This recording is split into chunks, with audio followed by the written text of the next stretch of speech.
Right, welcome to the Yorkshire Plant Nursery. I'm just going to do a little brief video just on the lavenders. We've got hundreds of lavenders in stock. They're all going to be ready for sale in this nursery from sort of May onwards, which is a great time to buy your lavender just before it starts to hit flower. Superbly easy plant to look after, and one of the oldest plants as well. It were believed to have been introduced into this country by the Romans several thousand years ago, but it's been around for thousands and thousands of years. The ancient Egyptians used it for perfumes and scents, but it's a very recognisable plant in the English garden.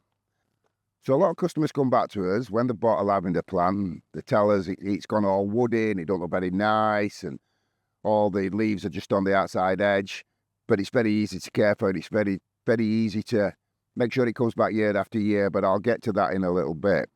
So the lavender plant, it's native to the Mediterranean, so it likes a dry, well-drained soil. You've got to water it, you don't let it dry out completely, but don't let it get saturated, and make sure it's in a nice free draining soil. If you put it in pots, nice bit of gravel at the bottom of your pots just to make sure that water does drain away. There's hundreds of different varieties of lavender.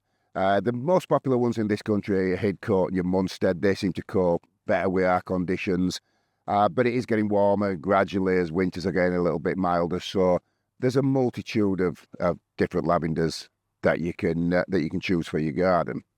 So as I said, best time to buy your lavenders around about May, June time. Get them in your garden, get them well watered in, obviously making sure it's free draining away. Now, with most plants, and there is a few exceptions, once it's finished flowering, that's when we can get to work on the plant, so we can cut it back, do what we need to do with it.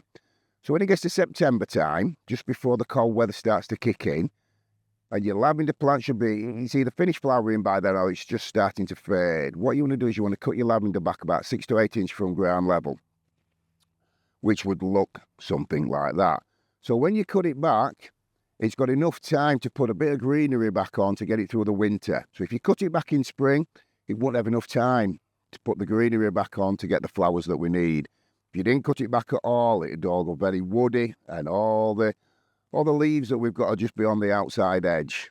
Now, with a lot of plants, you can't cut into hardwood. Lavenders you can. So really give it a good cut back. Like I said, 6 to 8 inch off ground level. It'll put some more greenery on, and then the following year, it'll flower in abundance again. And then just repeat. Gets to September, flowers are fading or starting to go, cut it back again. So it's great for bees and butterflies, fantastic pollinator, but you've also got this beautiful lavender scent. Unmistakable. Get it outside your back door as you're walking past, or have it in your patio where you sit down in the summer months. Very therapeutic, relaxes you.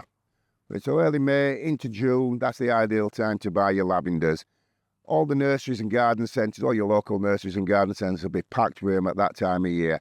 Ideally buy it before it hits flower. You want to put it in your garden as a green plant, and then it'll hit flower throughout June, July, August, and into the beginning part of September.